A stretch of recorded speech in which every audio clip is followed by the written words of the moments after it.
Conclusion. Facebook marketing is a lot of fun because there are a lot of things to discover, but it can also get very expensive if you don't know what you're doing. Follow the 8 proven promotion methods covered in this training so you can start your Facebook promotion campaign on a solid path to success. Introduction. Facebook is a massive traffic monster. As of this writing, it has over 1.3 billion, and that's with a capital B, daily active users. Think about that. Over 1.3 billion people using the same website day after day.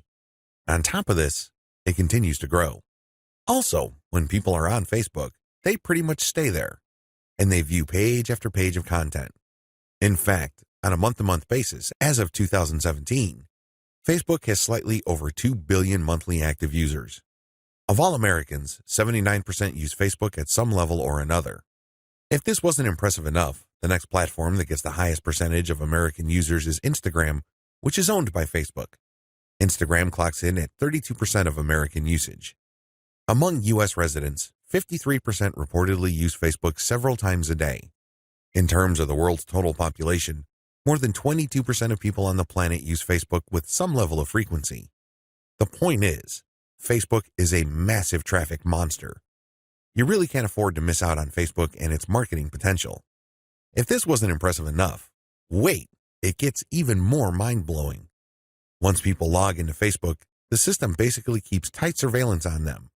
And the crazy thing is that this is all done with their permission. When you sign up for Facebook, there is a user license agreement that you must consent to. Unless you read the fine print, you wouldn't become fully aware that once you sign in, every like, comment, share, as well as pages that you liked and even ads that you clicked will be monitored by Facebook. It's as if by watching your behavior, Facebook can make educated guesses as to what your interests are and can then show you advertising that fits those interests. Sounds pretty fair, right? Well, this extends across the board. That's right. Every group you join as well as interactions on Messenger are monitored, tracked, and targeted by Facebook. This is not lightweight targeting, mind you. When it comes to fine laser targeting of demographic groups based on individual user behavior, nothing even comes close to Facebook. As awesome as these traffic statistics, advertising technologies, and promotion potential may be, I've got some bad news to report. Too many businesses still fail to fully leverage Facebook. This training teaches you the best ways to promote on Facebook. It also gives you step-by-step instructions so you can engage in Facebook marketing with a higher than average chance of success. 10 common Facebook marketing mistakes. There are very common marketing mistakes that even promotion veterans commit on Facebook. It seems like even the very best of us are not immune to these common mistakes. It's a good idea if you want to save a lot of time, effort, and money at this point to become aware of these mistakes. This will decrease the likelihood that you will probably commit these same errors. Starting off paid campaigns with a bang. Do not start off your paid campaigns with a bang. Start with a free campaign first. Build your audience organically. Get some consumer intelligence. Then you should have the information you need to put together an experimental paid marketing campaign. Start low and slow. The worst thing you can do is to jump in with a massive budget and absolutely no clue. Starting a paid campaign with an immature page. If your page is very new or there's really not that much engagement yet, you might want to hold off on a paid campaign. You simply don't have enough target audience profiling information to base a successful paid campaign on. Using mass content posters with discovery tools. Many marketers use some sort of one-size-fits-all mass promotions tool for Facebook. They would discover all sorts of Facebook groups and pages, and then they would use this tool to spam those areas. Don't do that. You're not doing your brand any favors when you do that. All you're really doing is you're spamming. It's only a matter of time until you get banned. Promoting direct affiliate links or direct sales page links. There's an old saying, you can lead a horse to water, but you can't make it drink. By the same token, you can get a lot of people on Facebook to click on your links, but don't expect them to convert once they go to that affiliate sales page or your own direct sales page. Why won't people buy? After all, they did click on your ad, right? Answer, they haven't been properly qualified. In many cases, they click out of curiosity. Maybe they clicked by mistake. Whatever the case, you still did not get a sale.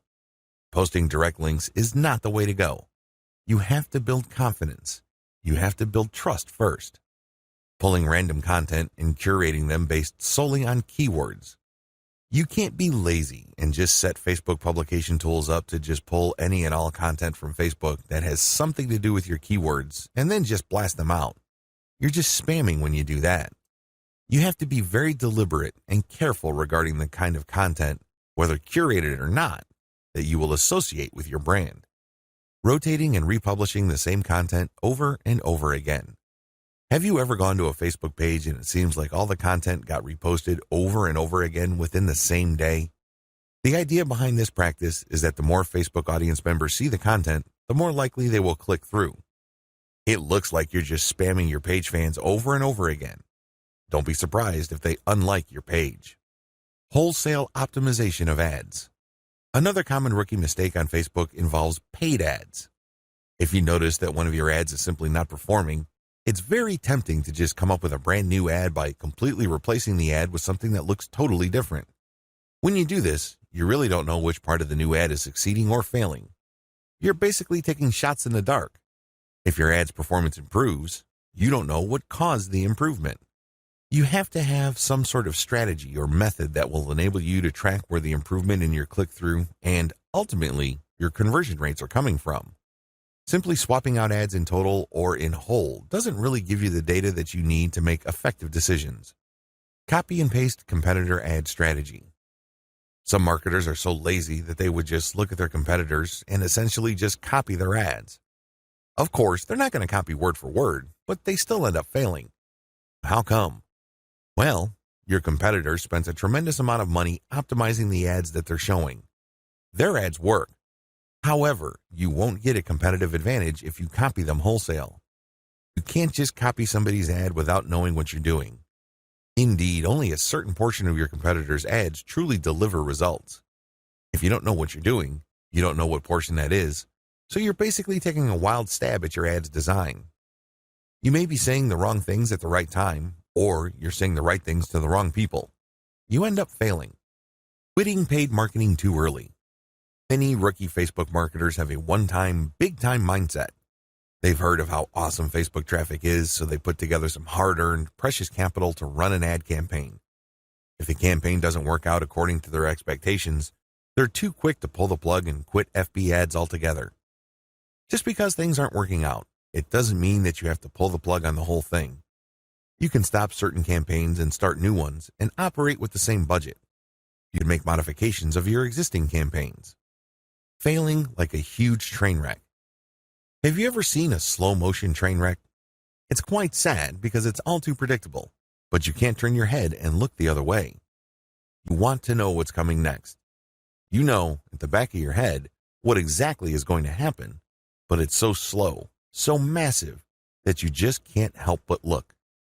Your Facebook marketing campaign can proceed the same way. You know that the campaign is failing, but you can't quite put your finger on the cause. So you just go through the motions like a deer with its eyes caught in the headlights. Why not choose to learn how to fail quickly? Since you're not going to make 100% of your shots, learn to live with this fact and move on. Learn to fail quickly using a tiny budget. This way, you can run many different experiments.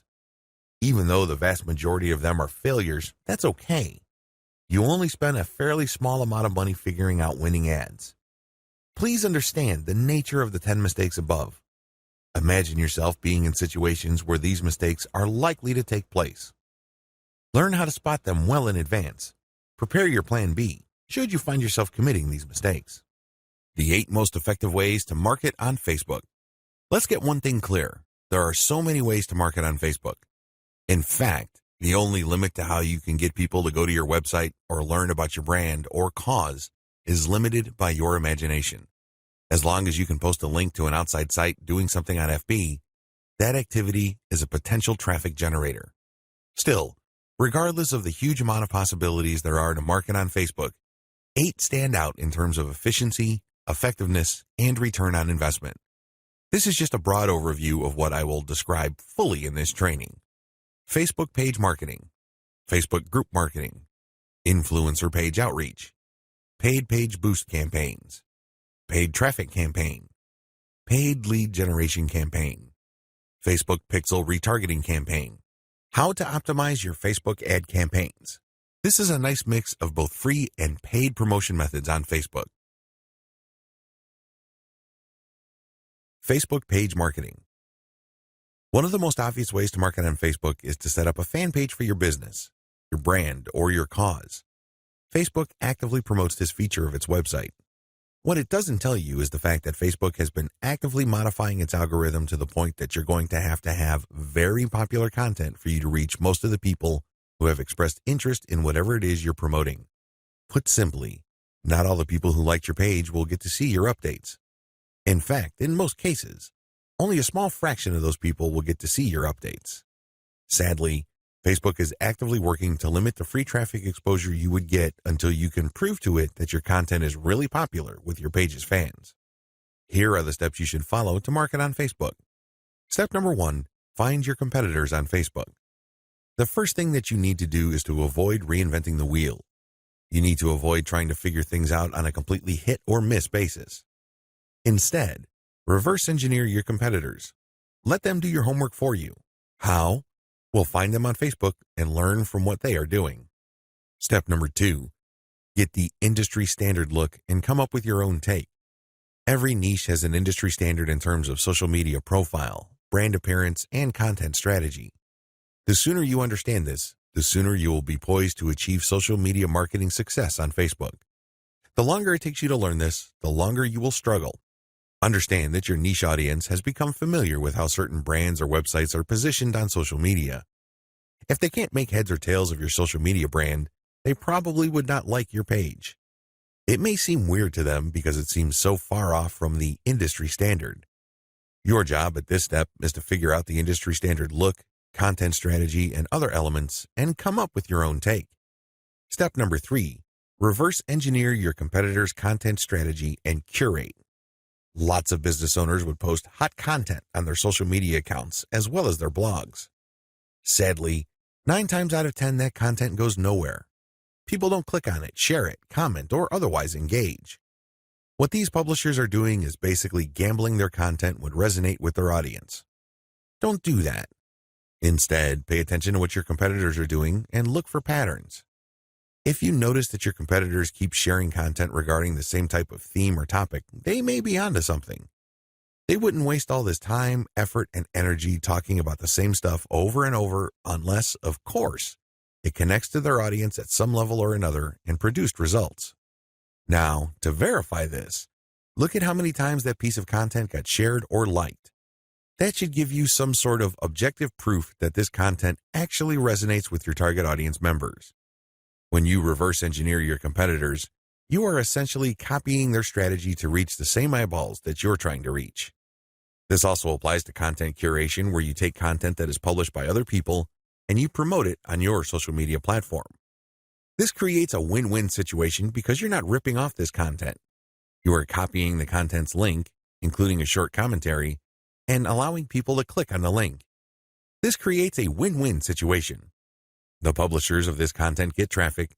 You get to build credibility because you're sharing information that your target audience members would actually be interested in, and this leads to the possibility that they would like your page. Once you have built up enough page likes, you can then start sharing your own content, which leads to direct traffic to your website.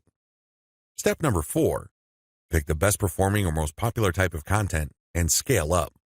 Post content for a few weeks. Keep publishing, and then look at the content that gets the most engagement. Which shared materials get the most likes, the most shares, the most comments? At some point, you're going to ignore other types of content and focus on the ones that perform the best.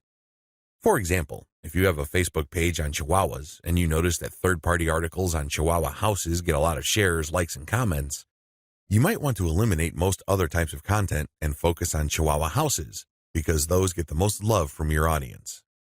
Step number 5, come up with your own version. Come up with your own version of winning content. For example, you know that Chihuahua houses get a lot of love and are very popular on your page. Come up with your own articles about that topic. These articles, of course, drive traffic directly to your blog or your online store. These have to be at the same level of quality as your third-party content or better. Pay attention to how your curated popular content talks about the topic and adopt the same style but deliver something better. Maybe you should offer longer information, more up-to-date information, or blog posts that have multimedia elements like videos and graphics. Whatever you need to do, come up with content that basically blows away all the other content that you feature on your page. Step number 6, promotions, photo tagging by your users. This is a free promotion technique. Tell your page fans that you're going to give them some sort of digital freebie. Maybe it's a graphic badge. Maybe you're going to mention their name on a post. Maybe you're going to give them a free ebook or some sort of free software. Whatever the case may be, tell the people who like your page to tag their friends on photos that you're going to post. Now, these photos, of course, must draw attention to your brand, your website, or your Facebook page. You're not just having them tag a photo. This photo has to say something. It should be promotional in nature. The more photo tags you get, the higher the chance that you will get a lot more page likes and also clicks to your website from Facebook. The best news? You don't have to offer money. In fact, studies indicate that money offers aren't all that effective. It's much better to offer some sort of specialty graphic or digital goodie like a free book or booklet, or maybe a discount code. Step number 7, promotions. Comments by your users. Use the same rules as in step 6, but instead of photo tagging, get your page fans to post comments. It would also help tremendously if the comment includes the name of the people on the commenter's friends list. I leave it up to you how to craft this, but obviously, the more tags there are in the comments, and the more engaging the comments, the more popular your posts become. Step number 8, call your users to action. If you have people who have already liked your page, post occasional reminders to them that they should invite their friends. This works because birds of a feather flock together. Seriously, the main reason why you are friends with people in the first place is because they share roughly the same set of interests as you. People who share basically the same pool of interest tend to attract each other. Take advantage of this fact by calling your page fans to action so they can invite their friends. Step number 9, use insights to promote your page. As much as possible, I would go through step 1 to step 8 and master all steps before I go ahead with step 9. With step 9, you're going to be shelling out money to promote your page. After a couple of months, you can use Facebook's very robust audience profiling system called Insights to promote your page. You will know the right demographic, and you will also know the right posts and content to promote. Step number 10, boost your most popular content. Use Facebook's lookalike audience system to find people who are not currently fans of your page. This feature in Facebook's ad system enables you to reach new audiences who share roughly the same interests as the people who have already demonstrated an interest in your page. You're basically using Facebook's very powerful interest targeting system in terms of demographics and interests to get new eyeballs to your page. This can lead to more likes, which can lead to more readers of your content. From that point, you can then run targeted ads. Facebook group marketing. One of the most powerful ways to market on Facebook is through its group feature. Considering what's been going on with Facebook's algorithm for its Facebook pages, it's a good idea to have your own Facebook group as a backup. Although Facebook has been cutting back on the organic traffic it sends Facebook pages, it's still worth it to have a page because you get audience insights from it. Another great benefit of having a page is the fact that you can copy and paste content from that page to Facebook groups. When people see your content in a group, they not only see the content, but they can also see a like button. When they click that like button, you get a new Facebook page fan. The key benefit of having a Facebook group lies in visibility. Facebook has made it clear that they are tweaking their Facebook page to reward actual engagement. Apparently, Facebook groups are not as suppressed as Facebook pages. In terms of visibility, you stand to reach more of your group members than with the page. The problem with Facebook groups. While the visibility for a lot of people is quite good for Facebook groups, it depends on activity. If the individual group member is not all that active in your group, maybe the person isn't liking or commenting, they're not going to get as many notifications on their Facebook update section than somebody who is active. This is a big drawback. The vast majority of people who would join your own Facebook group are not going to be active. They're just there to read information. They're just there to sit back and check out what you have to offer. Here's how you promote using your own FB group. Create your own groups after your pages mature. The first thing that you need to know is that you should put up your Facebook group only after your page is matured. You want to know who your audience is on Facebook. You're not going to know that until you have a page up. Pay attention to the audience insights. The data set that you would get from that analytics portion of your Facebook management dashboard will let you know who to target. Once you have enough users, and this depends on your niche, you should then put up your group. Your group must be as identical as possible to your page. If you have a logo, put the same logo there. If you have some sort of motto, put the same motto or slogan there. The key here is to use your Facebook group as an extension of the brand that you're creating with your Facebook fan page. Give your group members a reason for coming back. This, of course, means original content or freshly curated content that you don't show on your Facebook fan page. You have to give people a reason for following you on as many different places on Facebook as possible. This, of course, boils down to premium content. Market to other groups. This is the most important part of Facebook group marketing, because if you were to just build your own group as a supplemental source of traffic for your page, you're probably not going to grow all that much. You have to go to other groups which have already done a good job attracting the eyeballs that you want to attract. There has to be a tight fit between these groups and your niche. Go to those places and become a credible poster. This means that you should refrain from just dumping the same content that you have on your page to these groups. Invest time in them to become a local expert or a credible authority. It doesn't take much. If you're the first person to always comment and your comments are always insightful or bring new information to the table, people sit up and pay attention.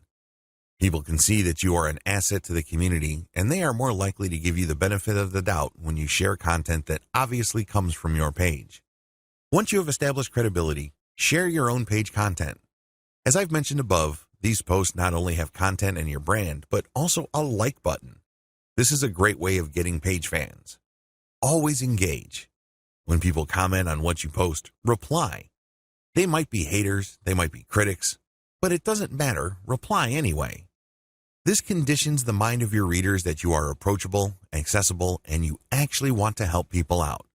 If you just drop a link and take off immediately, you're a spammer. You're not a community member. You're obviously not somebody who's there to add to people's knowledge and bring value to their lives.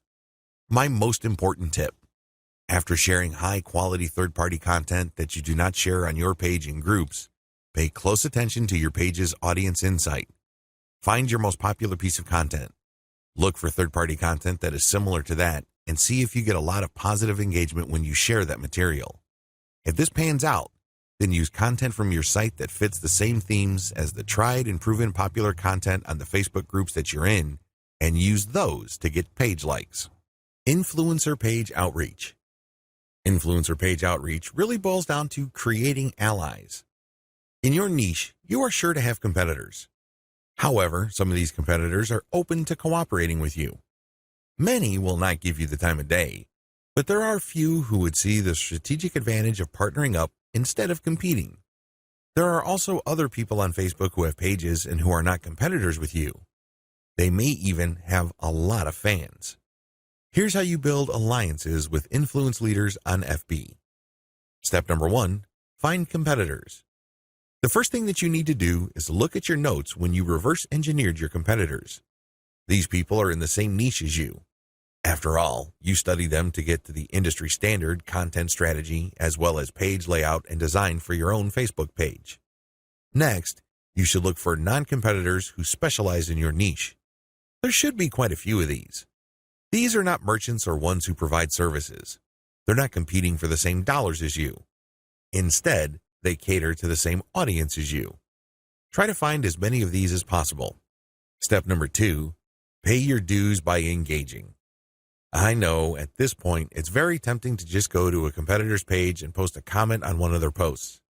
In the comment, you're dropping a link to your page or to your website. You then repeat this many times on all their posts. Well, let me tell you, if you do this, you're going to get banned. Whatever links you put up will get deleted. It's a waste of time. Don't even think about it. The same applies to influential niche observers. These are non-competitors, but you shouldn't spam them either. Instead, you should pay your dues by engaging. How do you do this? First, you need to share high-quality content. It doesn't matter who wrote the content. It doesn't matter where that content goes to or links to. What's important is that it provides maximum value to anybody reading that content. It has to be on point. It has to deal with a specific theme or topic that you know that your target audience members are interested in. Next, you need to engage with people in terms of answering their questions. Try to be a facilitator. Try to be a mediator. Try to be the go-to source of information for your niche. If people are looking for statistics, go on Google and find them the statistics they're looking for. If they're looking for a video, go to YouTube and search for the content that they're looking for. The more you do this, the more people will pay attention to you because, let's face it, in any kind of online group communication platform, only a very few people actually produce high-quality content.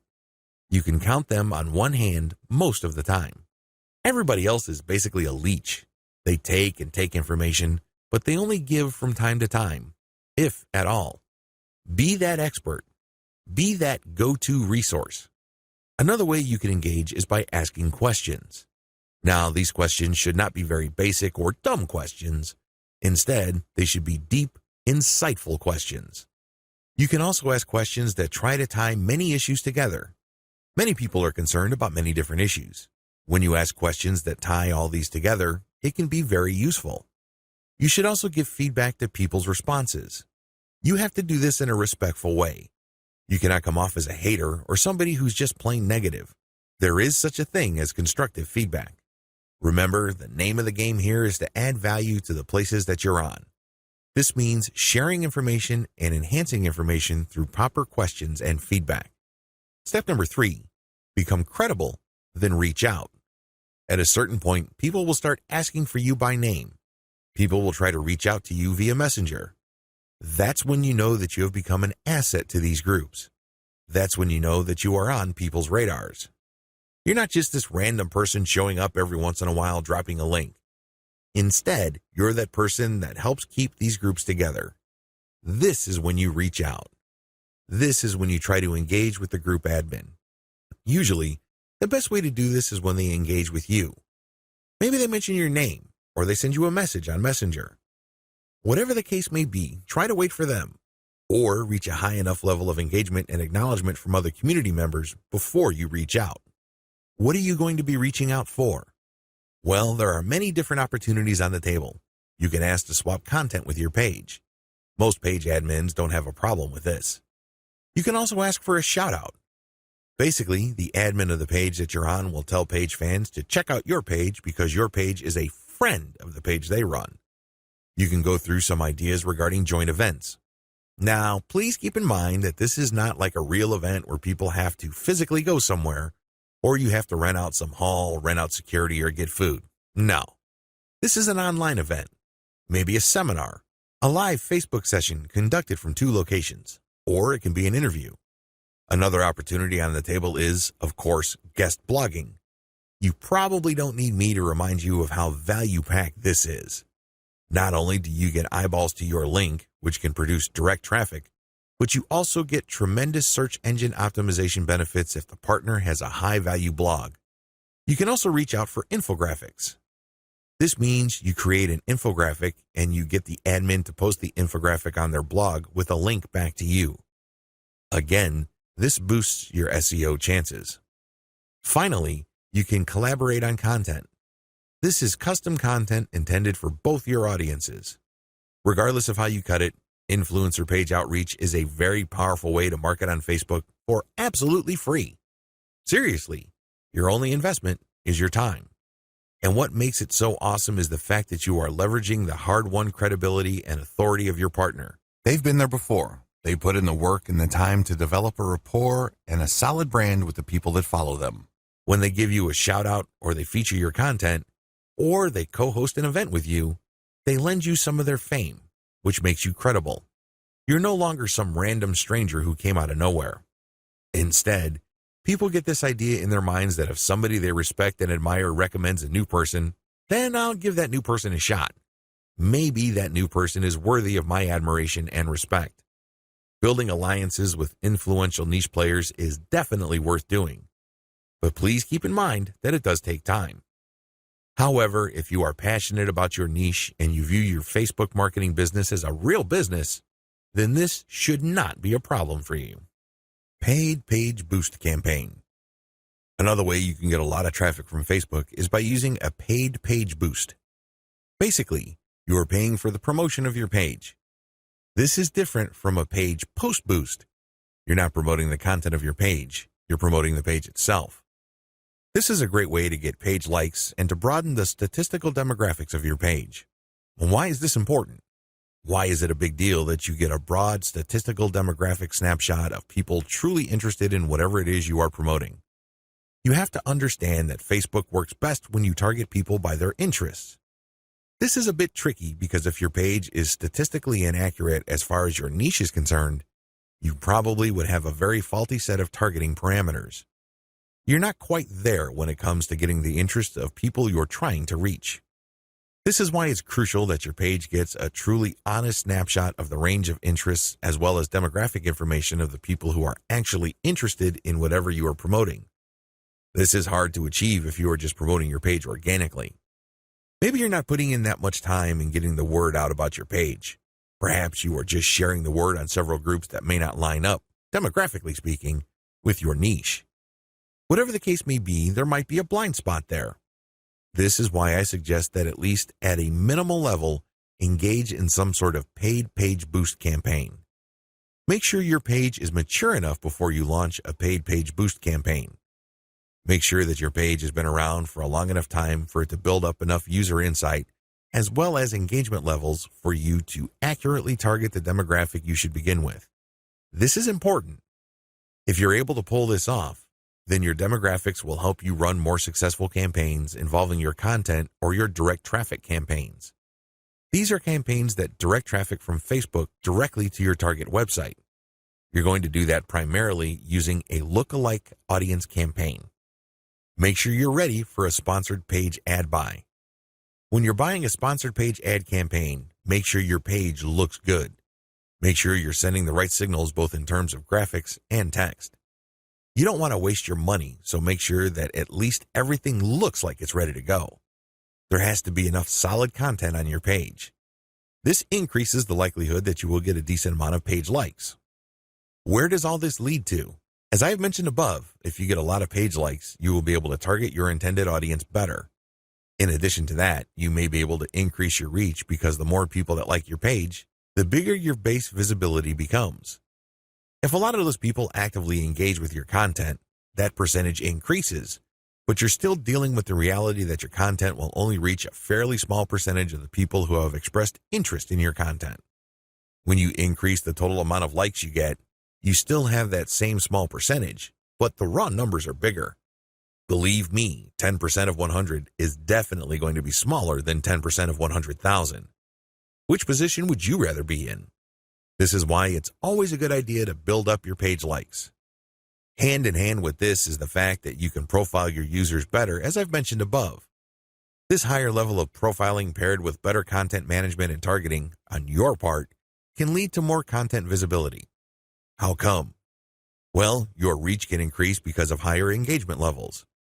If you pay attention to what kind of content people really like on your page, and you produce more of that content and you fine-tune it so people are more likely to engage with it, this can increase your organic reach. This makes your content more visible. What is engagement? Well, people can share your stuff. They can like, they can react, they can comment. Whatever the case may be, get them to do it. And the best way to do this, of course, is to make sure that the right people are attracted to your page and you put the right content in front of the right eyeballs. Unfortunately, this doesn't happen overnight. It is neither smooth nor easy. It's one of those things that you figure out on your own on a trial and error basis. But you do have powerful tools like Facebook's Audience Insights to see which content is resonating with your audience members. You can't just set this up and forget about it. You have to actively monitor it. You have to look for patterns. But the crucial ingredient to all of this is that your page gets enough likes.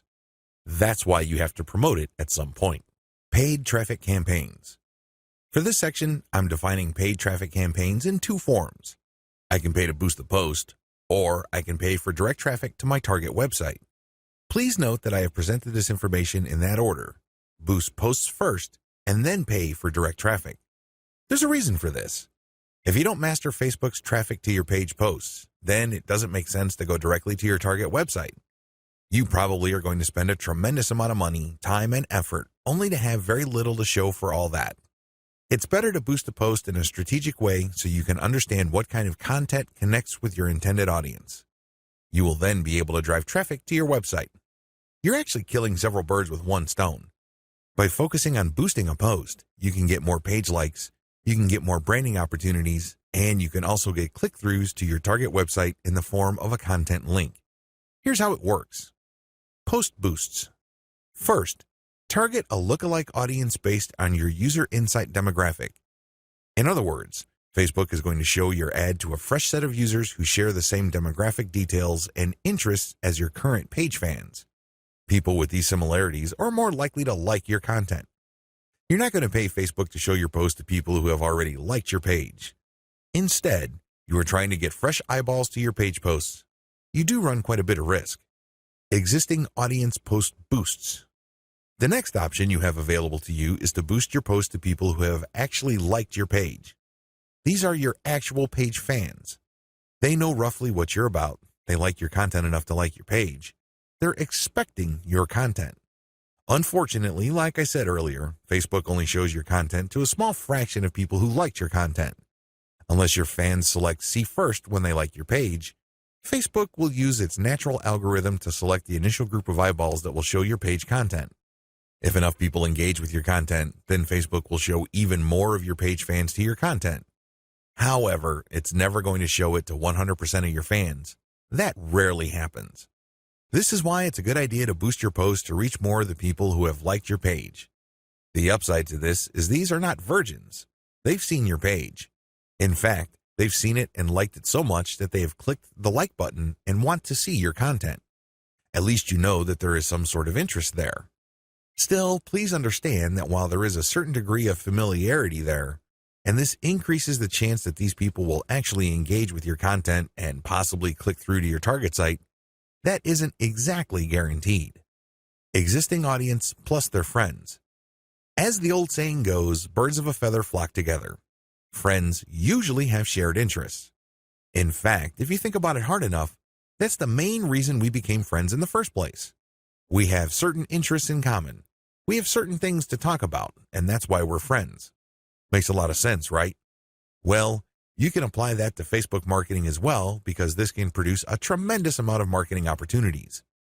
Since your page fans also have friends on Facebook, you can buy a post boost that shows your ad not only to your fans, but to their friends as well. This is my favorite when it comes to post boosts because it is a cheap way of getting clicks to your target site. You reach a much wider audience. Please understand that if your page has a fairly small number of likes, even if you boost post after post, you only have a small base to work with. Now, if you expand that base by including your existing audience plus their friends, you have a lot more people to work with. You are operating with some level of confidence because you know that friends usually have shared interests. This translates to possibly cheap clicks to your target site. The best way to do this is to post a link directly to your content or to your promotional page on your website with some content. This way, when someone clicks through, they go straight to your website.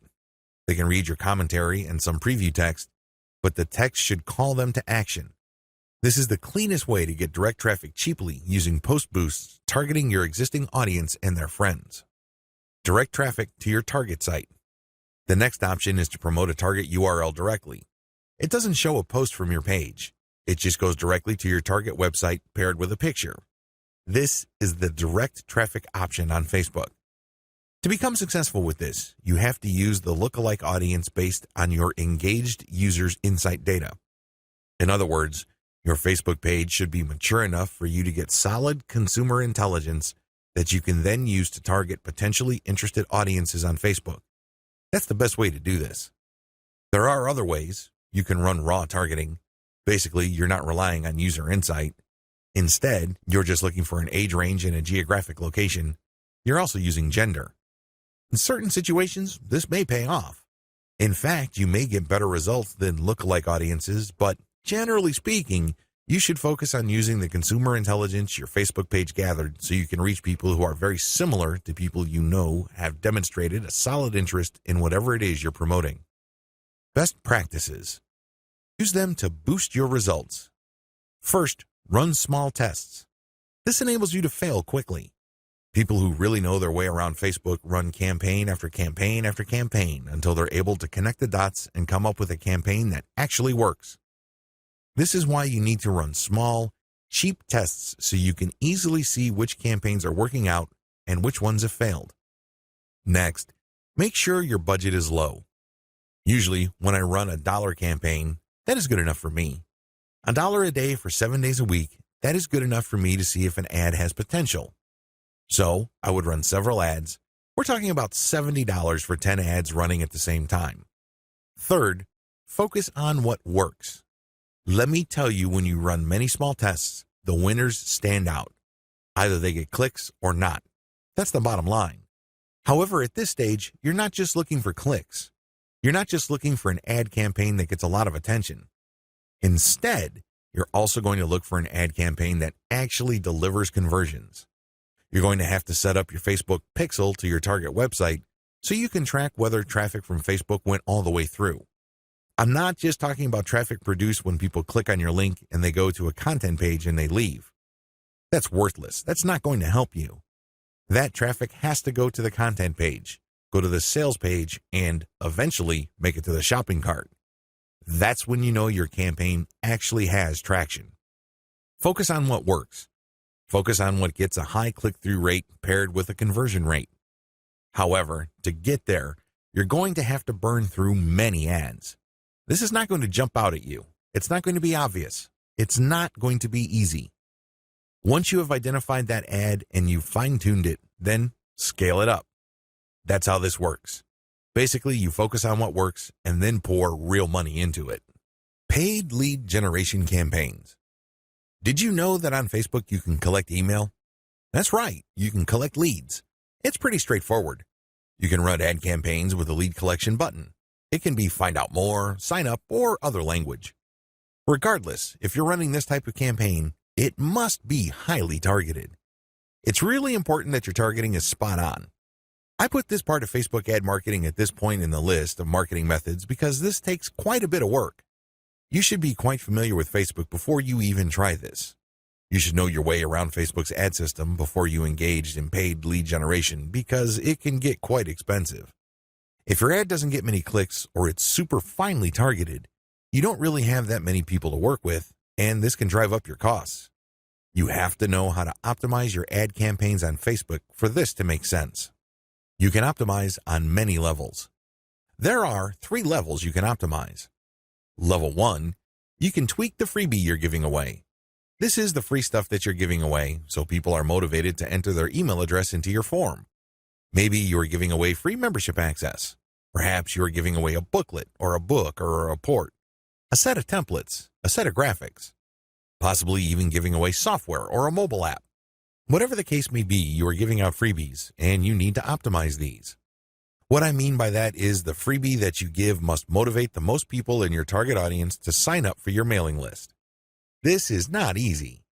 You cannot assume that just because you think that your booklet is awesome or is the next best thing since sliced bread, doesn't automatically mean people will agree with you. It doesn't work that way. You may have to switch from one freebie to the other until you get a high enough sign-up rate that would tell you that the freebie that you have selected is the right one. Thankfully, this is fairly easy to do with Facebook.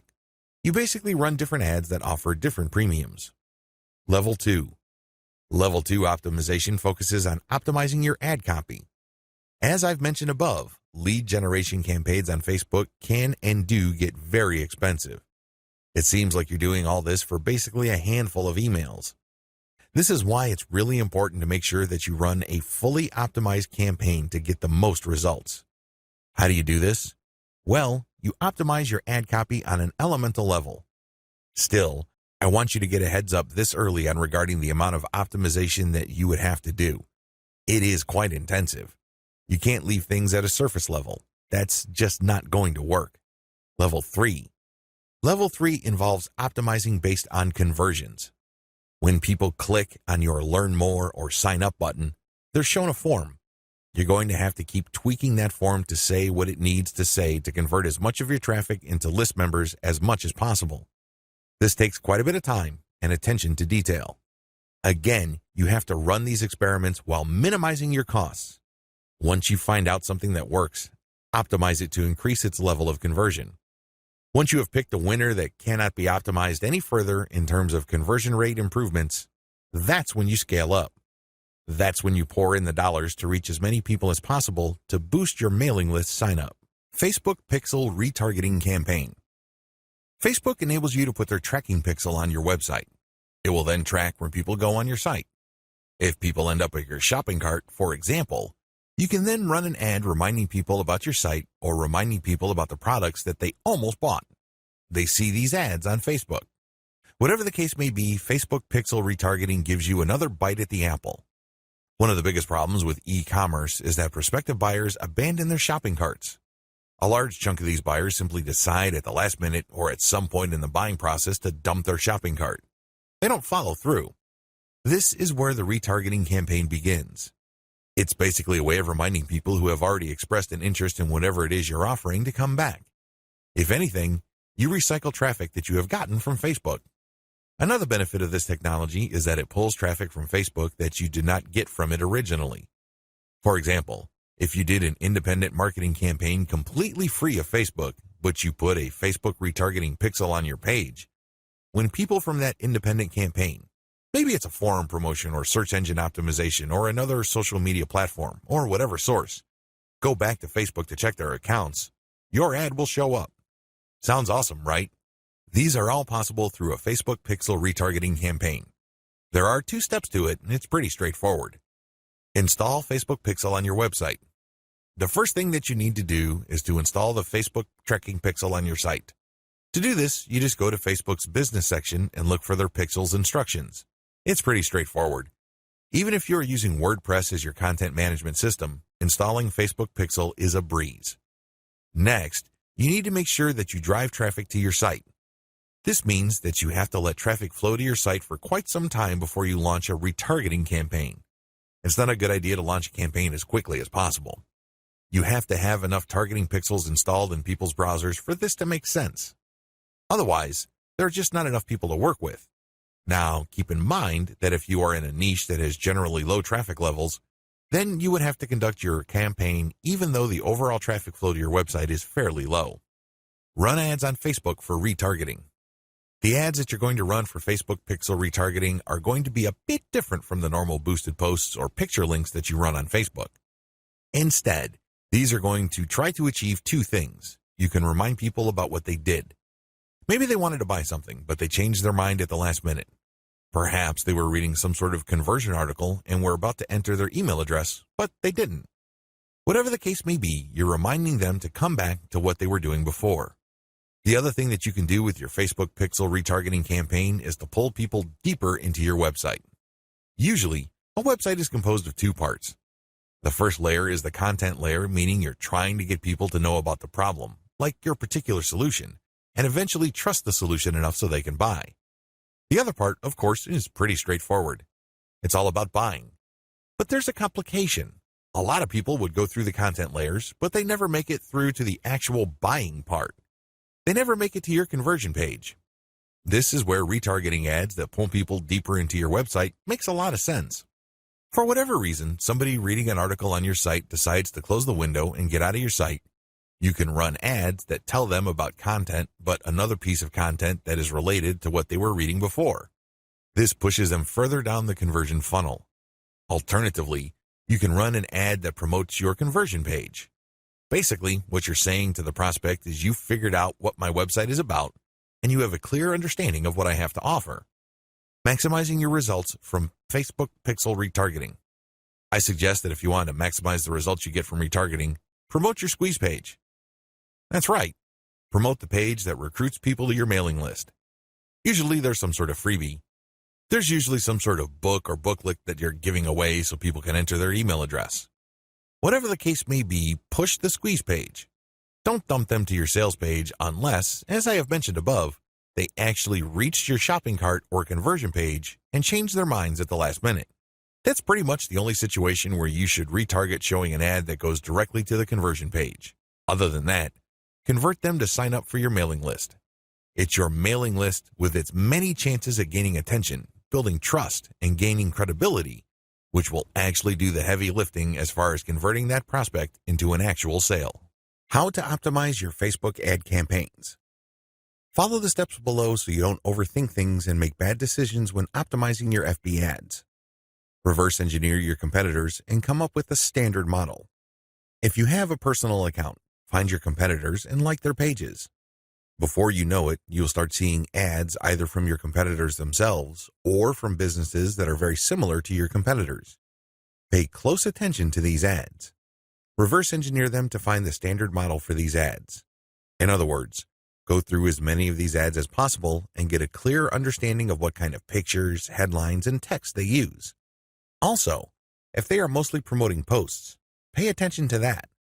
Whatever the case may be, look at what they're doing and see common patterns. Focus on the most commonly used strategies because this gives you the industry standard model. Don't get sidetracked by ads that seem so different, so new or so innovative because if they are so different from the industry standard model, they're outliers.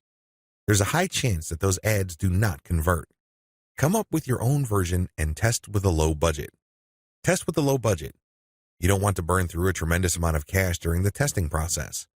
There will be a time and place for you to get crazy with the budget, but now is not the time. Create variations and test. Now that you have come up with your own version of the standard model, create variations of it and then run low-budget tests. Do not do this randomly. Do not do this based on your feelings or impulses. Instead, you have to follow certain rules on how to create variations. Otherwise, you wouldn't know which part of the ad accounts for its greater success. I've seen this happen many times. In fact, I've committed this mistake before. I would take an ad and test it. I would notice that it's not getting that many clicks, so I'd change half of the ad. Maybe I change the picture and then the headline, or I would change the heading and the description.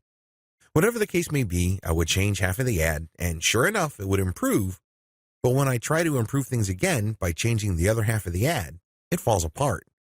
You want to establish a way of effectively tracking which changes accounted for which improvement. By using this method, you can optimize parts that work to reach peak convertibility and then work on the other elements of the ad that could use some improvement. However, you have to do this in a systematic way. I've described this in the section below. Pick the winner and make further variations. Now that you have made variations of the original and you ran a test, there will be at least one winner. It gets the most clicks and conversions. Make variations of it and you run the test again. Keep testing until you find the ad that delivers the best return on investment. The end of this process is pretty straightforward. You keep making variations and you keep testing on the cheap until you find an ad that delivers the best ROI. In other words, it delivers the most conversions while costing very little money. I know it sounds like a fantasy at this point, but it is doable with testing. Scale up. Increase your ad budget to your winning ad to pump a massive amount of traffic to it. You should only do this when you are dead sure that you have a winning ad on your hands. In other words, you have tested it rigorously and have optimized it to the point that it cannot improve its conversion rate any further. That's when it's ready to go big time. Make sure you optimize on an elemental level. The big problem with the ad optimization method I described above is how do you know which part of the ad to change up? How do you know which part of the ad to optimize? Wholesale variations do not work. You can't just take an ad, see that it doesn't work, replace it with a completely different ad, see that it doesn't work, and then repeat that process. Even if you're spending very little money, it still burns a tremendous amount of time, effort, and opportunities. You need to have a better way to turbocharge your results. Vary on an element-by-element basis. I would take an ad, and I would restrict my optimization to a specific element of that ad. Every ad actually has many elements. There is the graphics, the heading, the description, the link. I would start with one element, and I will come up with different versions. The most obvious part is the picture. So I'd play around with the different pictures and see which gets the most clicks. I would then come up with a variation of that picture and see if I can improve my click-through rate. Again, I'm spending very little money here. I just want to see an improvement in click-through rate for that element that I'm varying. Once I have reached a plateau and I can't improve any more on that element, I would then switch to another element. For example, if I'm running a campaign for dog food, and I noticed that my best performing picture after a series of variations is a picture of a chihuahua that seems to be smiling, I will keep that picture, but then I will then switch to the next element of the ad, which is the headline. I would then keep varying the headline to see if I can improve the conversion rate of that ad. Once I've reached the ceiling or a plateau for improvements in conversions due to headline changes, I then move to the description. Do you see how this works? You know that you have to vary an element if you keep picking the winning variation. You do this with small tests until the whole ad is optimized. After all elements have been optimized, scale up your ad buy. Once I've gotten an ad that converts much better than its original form, and I've gone through all the elements, now is the time to scale up. This is where I pour quite a large amount of cash into my Facebook ad campaign to boost traffic.